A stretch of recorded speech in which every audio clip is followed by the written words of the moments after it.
So she was a very broken woman when she met Prince Charles, and that was, as we all know, a terribly unhappy marriage. But she then became glamorous. She suddenly discovered her fame because she was very beautiful and very charming. She says to Harry that you've got to dump all your friends. And none of those people at his shooting weekend were then invited to the dinner after the wedding. I mean, that was the crunch. That they were globally, and they are globally known, but because of the way they behaved in the last 4 or 5 years, and as a price of betrayal, their reputation and their status and their fortunes are crumbling. He, on the other hand, couldn't find an English woman who wanted to live with him. I mean, they all fled because of his depressions and paranoia. And here is a woman, Meghan, who was his safety net, and not living in the luxury she wanted and having to obey the royal commands. She stoked constantly that he should feel aggrieved and should feel unhappy. And I think that is, in the end, why he agreed that Meghan was not going to obey any rules. She had no intention of staying, and that she was going to be a huge problem. And that was reported, obviously, to the Queen and the rest. And they realized that this was a marriage which was not going to last in Britain. He had the applause he needed. The point about Meghan is she was looking for fame. She was looking for applause. She was looking for international recognition, which, of course, she failed to get because she had not enough talent, that she hoped her father would not come to the wedding. This is months before the wedding actually took place. And we know the whole story about the father having the heart attack and at the last minute bailing out. Loving towards the afflicted, but he should never have done that. No, he shouldn't have betrayed his father. And I think as well, it is extraordinary that Chanduka had to persuade him to go after 5 years. So she'd have to have an escape route. She'd have to find sort of a Silicon Valley or somehow aging billionaire that would want to take her on. I don't think she'd walk into the wilderness. I can't imagine any man finding happiness with Meghan Markle. I mean, I think it'll be pretty difficult. She would never put herself above the monarchy, which, of course, was the downfall of Meghan in Britain, that she wanted to be number one. She didn't want to be part of a team. And they play the Diana card to suggest that when she is criticised, her fate will be the same as Diana's. Meghan Markle calls her wedding to Prince Harry a fairy tale, a dream come true, a love story for the ages. Although the future Duchess of Sussex, Meghan Markle, was initially welcomed into royal circles following the start of her relationship with Prince Harry, Meghan Markle calls her wedding to Prince Harry a fairy tale, a dream come true, a love story for the ages. Well, I think the Meghan Markle I know is on the good side, intelligent, resourceful, definitely resilient under fire, but on the other hand, intensely selfish, only self-opinionated, unable to see anything other than through her own lens, as she would say, appalling treatment of her father and her friends, old friends, a very conflicted personality. But worst of all for her is that she couldn't find huge fame and fortune on her own accomplishments. Her problem is she has very limited talent. But investigative author Tom Bauer tells a completely different story, and honestly, it's shocking. He says what really happened behind those palace doors was not romance, it was strategy. That letting Harry and Meghan back into Britain to revalidate their royal status will only give them another boost to sell themselves, either in Australia or Canada or wherever, to make money out of their royal titles. And I think that'll be a disaster for the royal family. Stay with us, because truth number 7 is going to stop you in your tracks. Tom Bauer says Meghan's marriage to Harry was not some beautiful coincidence. It was calculated step by step. You're absolutely right. I mean, what I discovered was, of course, that she was hunting for a man in England from 2013 onwards, when her marriage had crashed and she couldn't find anyone in Canada at the time. And she wanted wealth and she wanted fame. And there's no doubt she targeted Harry and found someone who was a childhood friend of his who could introduce them. And then on the days before they met at their blind meeting in a club in London, she researched Harry very carefully. According to Bauer, Meghan had been quietly working her way into wealthier and more powerful social circles for years. She was not stumbling into success. She was chasing it. And when Prince Harry entered the picture, Bauer says the timing was not a coincidence either. Her marriage to her first husband, Trevor Engelson, was already falling apart, so she made a move. She divorced Trevor, set her sights on Harry, and according to Bauer, never looked back.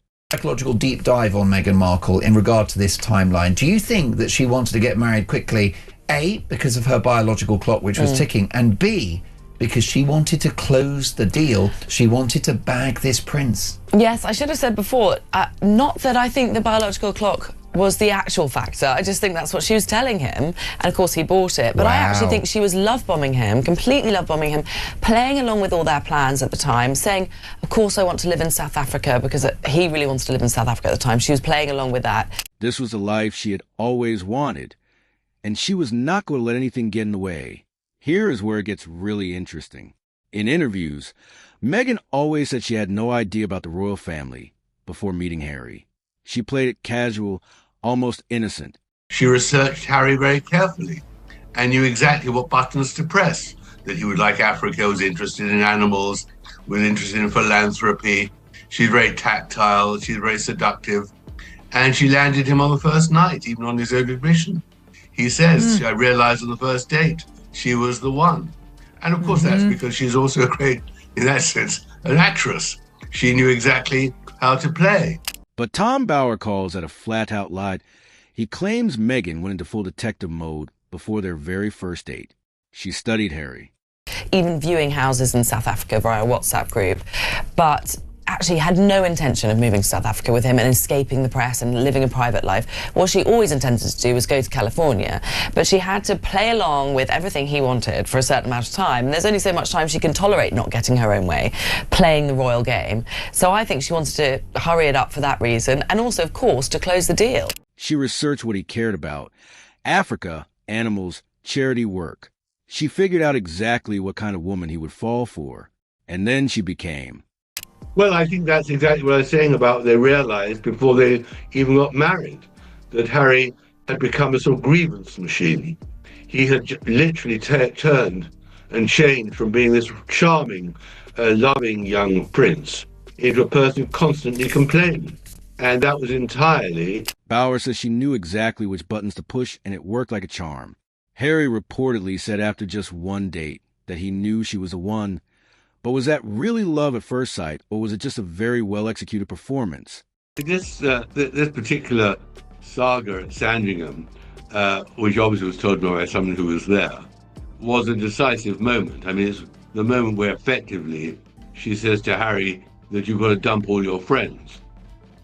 And none of those people at his shooting weekend were then invited to the dinner after the wedding. I mean, that was the crunch, that she separated him from his hinterland. And of course, he does suffer now enormously. This one is hard to watch when you think about it. Tom Bauer believes Meghan deliberately drove a wedge between Harry and his closest friends. It did not happen overnight. It was slow, quiet, calculated. During a shooting weekend at Sandringham in 2017, Meghan reportedly confronted Harry's friends over jokes she found offensive. The topics included sexism, feminism, and transgender issues. Is always a huge test, a big test on any relationship. So we must just wait and see. I mean, that's what makes this story so fascinating, because it plays out in front of us daily or weekly, and we just wonder, how will it end? It's my view that Harry loves Meghan, but I just wonder whether Meghan loves him, Tom. Well, other than loving herself massively. Now, nobody is saying you cannot stand up for what you believe in. But what happened next says everything. Not a single one of those friends from that weekend was invited to the dinner after the royal wedding. Think about that. His lifelong friends gone just like that. It was not just Sandringham. Even before Harry and Meghan's own wedding, the warning signs were already showing up at other people's events. The same then happened when they went to Tommy Inskip's wedding in Jamaica, which was a great friend of Harry's, who in the end was banned from the dinner after their wedding. Yeah, well, I know at least 3 of the very good friends were apparently banned, all by Meghan. And then they saw all these celebrities filing in. Exactly. Who'd known her about 3 minutes. Yeah, if that. At the Jamaica wedding of Harry's close friend Tommy Insk, Meghan reportedly complained about the food and the service, making people around her uncomfortable. She came across as arrogant, and the atmosphere was tense. Those friends who were once expected to stand right beside Harry on his big day ended up being kept away.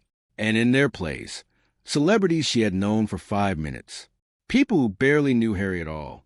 But he was not counting that Meghan decided to crash the wedding just to reassure the world that whatever Meghan wants, Meghan gets. And that must be the reason why it was so convenient that this photographer, whoever it was, could catch on camera several moments where Nutmeg was marking her territory, not to mention giving those death stares to the woman that was trying to have a conversation with Harry. According to Bauer, it was Meghan, not Harry, who made those calls. Which Meghan revealed is, and that I think is very surprising, that she hoped her father would not come to the wedding. This is months before the wedding actually took place. And we know the whole story about the father having the heart attack and at the last minute bailing out. But she deliberately announced she did not want her father to lead her down the aisle in St. George's Chapel months before it happened. So that shows you exactly how she manipulated the father to, in the end, selling his pictures to a paparazzi and giving interviews. She manipulated the hostility. Here is something that got buried under all the glamour of the wedding day. Meghan's own family was almost entirely absent. Her father, Thomas Markle, staged fake paparazzi photos before the wedding and then suffered a heart attack, missing the ceremony entirely. No, why did Harry never go to meet Thomas? Why is that? Well, I think because Meghan didn't want him to meet a fat old man. I mean, Meghan was very worried. That's why she brought her mother across the wedding just 2 days before the ceremony. What do we know about her mum? Her mum's a mysterious figure. Very mysterious. The book tells it all. I mean, the mother really was a very odd woman, disappeared for 10 years effectively during her childhood. That's why Thomas had to bring her up. And in the end, what Thomas says is that it was Doria who really engineered the split between himself and Meghan, because she wanted the fame and the glory. Her brother and sister were not even invited. The only family member who made it was her mother, Doria, and she reportedly only arrived 2 days before the wedding. Herself and Harry and the father, and it quite shocked the royal family and the members of the establishment. There was no doubt in their mind before the marriage that it was not going to continue for long in Britain. So she was a very broken woman when she met Prince Charles, and that was, as we all know, a terribly unhappy marriage. But she then became glamorous. She suddenly discovered her fame because she was very beautiful and very charming, and she loved the attention. And she obviously spotted particular journalists who not only attracted her, but would do what she wanted. King Charles himself reportedly stepped in and privately asked Meghan to fly to the United States to patch things up with her father. He wanted the drama to stop before it became a public embarrassment. Meghan said no. She cited security and privacy. The senior royals were not happy, and the whole modern loving family image the wedding was supposed to project, it was already cracking before the vows were even said. But the idea that she was Diana was always a fantasy, both of herself and of Harry. And Harry completely misunderstood his mother, who he obviously barely knew, and didn't realize what a manipulative and determined woman she was herself. So he completely misjudged the comparison between Meghan and his mother. And his mother had amazing status. She looked beautiful. She had terrific poise. She worked very hard at being a royal. She was very empathetic with a lot of sick people, none of the things that Meghan would ever dream of doing. During the engagement and leading up to the wedding, Harry and Meghan leaned heavily into comparisons between Meghan and Princess Diana, the wedding veil, the public storytelling, the way things were framed to the press. To many people inside the royal family, this felt deeply disrespectful. Well, yeah, I think that's the problem, but they play the Diana card. Just as I would say that, unfortunately, in some way, Meghan plays the race card. It's always the victim. And the victim gets unquestioned sympathy without question. That's the way it plays at the moment in society. And Harry likes to portray Meghan as Diana, but they've got absolutely nothing in common at all. Because Diana, for all her criticism of Charles, was always absolutely loyal to the Queen and completely loyal to the monarchy. And although obviously she thought about herself in terms of her life, she would never put herself above the monarchy, which of course was the downfall of Meghan in Britain, that she wanted to be number one. She didn't want to be part of a team. and they play the Diana card to suggest that when she is criticised, her fate will be the same as Diana's. But I think most people have seen through that now. They were shocked at the beginning and sympathetic. Diana had spent years earning the love of the public. She worked tirelessly. She connected with ordinary people in extraordinary ways. She built something real. And here was Meghan barely through the palace doors, already being presented in the same light. Bauer does not hold back on this. He says the Diana comparison was a fantasy. And he says Harry, who barely knew his own mother, completely misread who she really was and made a terrible mistake drawing that parallel. When she's been really humiliated, whether it was in the Vanity Fair piece or in the Variety piece, I mean, you don't see her then. You never see Meghan looking down. You never see her defeated. You never get a hint of vulnerability. She disappears and only emerges all well-dressed and all the rest of it when she can put a big smile on, or at least look serious and what she thinks to be glamorous. And I think to that extent, she's an extraordinary survivor. We told you number 7 would hit differently. And here it is behind the scenes. Palace staff were reportedly in chaos, not because of the pressure of organizing a royal wedding. They had done that before. But because of Meghan, staff described feeling bombarded, overwhelmed, micromanaged to the point where some simply quit. Aides reportedly started avoiding any direct contact with her because every single conversation could turn into a list of new demands and corrections. That Meghan was crying about the fate of Charles and Kate. One more thinks that perhaps she thought, there are some blessings in the world as well. I mean, the point is that they were very late in sending any commiserations to Kate, and of course Harry's dash to London to see his father was all contrived as well. It didn't make much sense. Mm-hmm. So what actually happened inside the mansion in Montecito that day, I can't say from eyewitness accounts, but I don't believe that there was much sorrow. And when Kate then made her errors about the photograph. Even Princess Catherine, who came to offer suggestions during the bridesmaid dress planning, was reportedly shut down.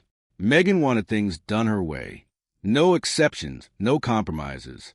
For people who had served the royal family with pride for years, this was a deeply uncomfortable environment to work in, and the frustration inside the palace was very real. There's no mystery about her. She is just a hugely ambitious, grasping person. And I think that is, in the end, what brings her down. That there is nothing original about her. She's tried her hardest through Netflix and all the various podcasts to be able to borrow a very indicative individual furrow and prove herself unique, and has consistently failed to do that. And the reason why, I may just say why it's so fascinating, is because, of course, they are global characters, they're global celebrities, they've caused enormous damage to the royal family, and we're all fascinated how this is going to end. Tom Bauer makes a bold claim here. He says Meghan used the entire wedding, the global audience, the cameras, the historic setting, not just as a celebration of love, but as a carefully managed launch of her personal brand. Every moment was curated. Every image was considered. It just shows you what a child he is, a schoolboy, not realizing the damage he was inflicting on himself, the humiliation, the parody. What's really the most interesting, of course, is very often these celebrities have their autobiographies ghosted, and they never read it themselves. And what's remarkable is he never thought to himself, is this odd? Am I doing the right thing?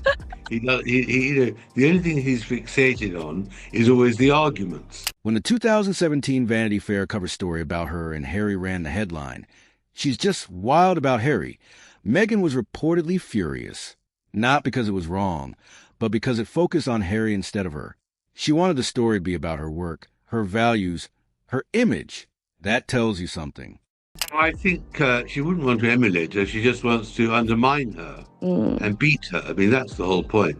She's constantly looking for opportunities, first of all, to promote herself. Secondly, to say that she would be a better future queen.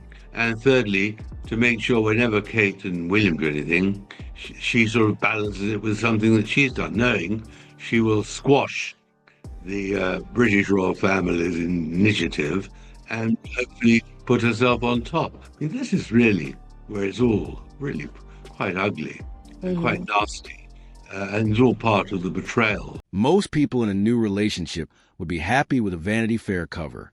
Meghan wanted to control exactly what that cover said about her. And according to Bauer, that hunger for control never went away. Now, we get to one of the most explosive claims in the entire book. Tom Bauer says Meghan's end goal was not just to marry a prince. She wanted to be queen. He told Closer magazine directly, Meghan wants everything Kate has. The status, the popularity, the crown. One of the many revelations in the book, I mean, the jam, which was meant to be the strawberries picked in her garden and then lovingly turned into jam on the hob in her kitchen with Lilibet looking on, in fact is a spread manufactured in Ohio, Illinois, and put into a rather attractive jar. We tracked the jar makers down too, and they sold very few of the jars to the Illinois bottling plant and manufacturing. So of course not.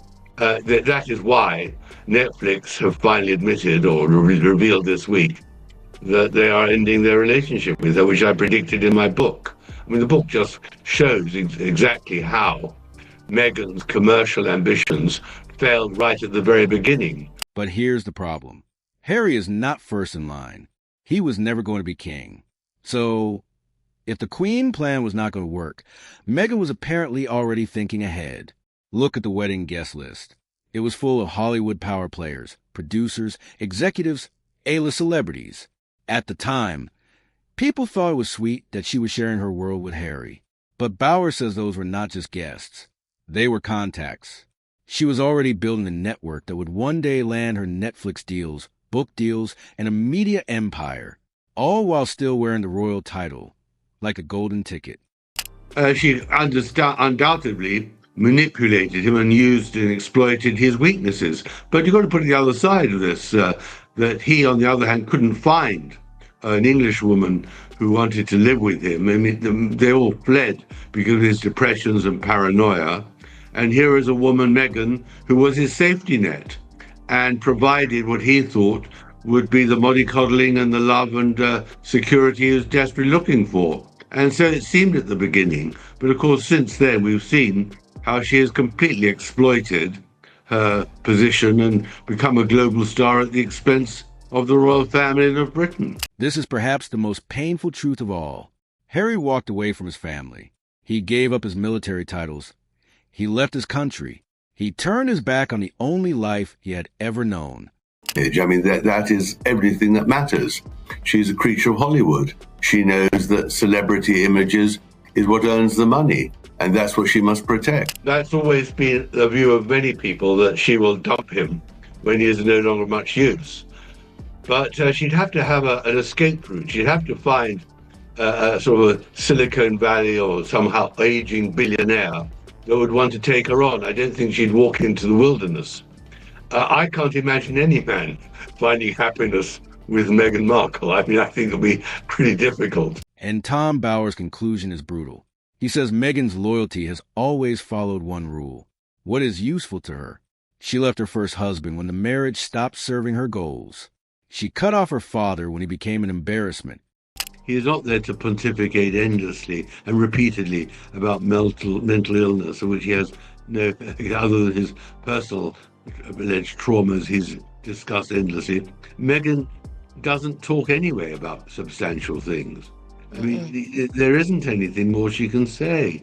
And that's the whole point about this saga, that their existence is a threat to the British royal family, because they can only survive by damaging the royal family and saying negative things. And so how does it end? What more damage can they do? What more can they threaten? How can they earn a living to support their very expensive lifestyle? That's the whole point. There's a car crash coming. She dropped friends who could not keep up. And Bauer says if a wealthier, more powerful man were to come along, someone with deeper pockets and bigger connections, there's a real chance Harry gets left behind, too. Harry gave up his whole world. And according to Bauer, The woman he gave it up for may have always seen him as the world's most famous stepping stone. So there you have it. 10 hard truths from Tom Bauer about the royal wedding that the fairy tale version never told you. Now, we want to know which one of these hit you the hardest. Drop it in the comments below. And if this video opened your eyes, make sure you like it, share it with someone who needs to see it, and subscribe so you never miss what we uncover.